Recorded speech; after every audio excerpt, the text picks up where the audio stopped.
are you able to get her top to toe in landscape? Okay. Cool, tell me when. Yeah.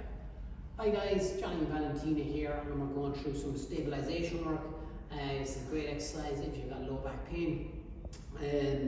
We have got a lightish, semi-lightish kettlebell here, and what we're going to be doing is looking at some stabilisation work, some core activation work, some core endurance work, and we're going to be trying to develop a huge amount of spinal stiffness. So I haven't done this with Valentina, so it might give me a couple of opportunities to put in some coaching cues, but let's see how we go. So Valentina's going to pick the kettlebell up, and now she's done some work like this independently of me before, so I know that she can put the kettlebell above her head. If she couldn't, she'd just get the other hand and she'd bring the kettlebell up safely. Use a weight that's safe here, okay? So what I want you to do, Valentina, is bring the kettlebell above your head. Now the kettlebell is upside down, so already this is an unstable position to be in. Okay, so that's excellent to work on here. Now what I want her to do is extend through the elbow here and lock in her scapula here and put her hand on her hip on the other side. So a hand on your hip, like that. Okay, and then what she's going to do, she's going to go from 2 points of contact to 1 point of contact. So she's going to put one leg, 3, 2, 1. And what I'm looking for is that she's not doing any swaying, then she's going to go on the opposite side. So we do 4 to 6, 3, 2, 1. All the time. Now she would be doing this in front of the mirror, she's not, because she's doing it in front of the camera here. But what she's trying to do is to maintain good spinal stabilisation, good stabilisation through the core here, and that distal athleticism then through the lower body. Once she's done 4 to 6, or how many ever she can do on this side, she'll then do exactly the same on the opposite side. Now, to get more control over the kettlebell, you want to like strangle the kettlebell, okay? Okay, let's see how you go on this side then. Okay, a little bit not so much stable on this side. So lock out that elbow, hand on your hip, okay, and then releasing one leg, hold that for 3 seconds. Brilliant exercise here if you're suffering from low back pain, very functional. You get a lot more activation through the core muscles when the weight is in one hand.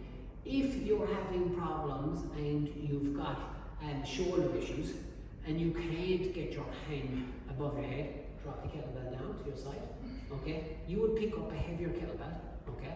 So you would get a heavier kettlebell and you would grip it and strangle it and keep it down by your side and do it as a suitcase carry, okay? So exactly the same thing. So if you can't get your hand above your head, if you've got some restriction, if you've got shoulder issues, or you don't want to have a weight that's light enough and the kettlebell you've got is too heavy, then I suggest you go as heavy as you can here. That distal grip is going to create a proximal stabilization of the scapulohumeral joint. It's also going to start bracing at the core the moment we go from 2 points of contact to 1 point of contact. Again, another brilliant exercise. Now, when you're in front of a mirror, you want to make sure that you're not swaying right to left. That's kind of what's called a Trendelenburg sign. Okay, who was a doctor who noticed that the opposite hip was falling down. And we don't want that to happen. We want to maintain good central core stability, spinal stiffness. You can do this every day, okay?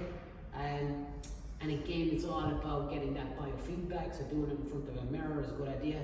And then as you go along, and if you are okay to do it, you feel like you've got good control in front of the mirror, you can come back to this one, and now, what I want you to do is I'll get you to start over here. And now what you can do is we'll get Valentina to walk, okay?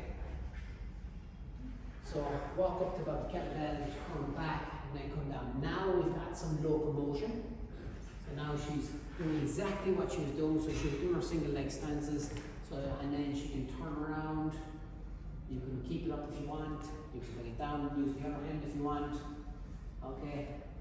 Now this is after she's done a lot of work in front of the mirror. Now she's got good control because you see a lot of people there to one side, they're wobbling all over the place.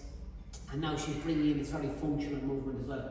And obviously, if she's doing it like that, we could put a low step in front of her, and then we can give her two single leg step ups. Okay, so she's stepping up, and then she can drive the other knee forward, so she can step up and drive forward. good, but a little bit more control, and so on and so forth. So you can really play about with this as long as you've got good control. So it's all about the control here and making it as functional as possible. Hope you enjoyed the video. If you've got any questions, any comments, any feedback, or if there's any way that you would change this, please let us know. We're always delighted to engage with you, and look forward to hearing from you.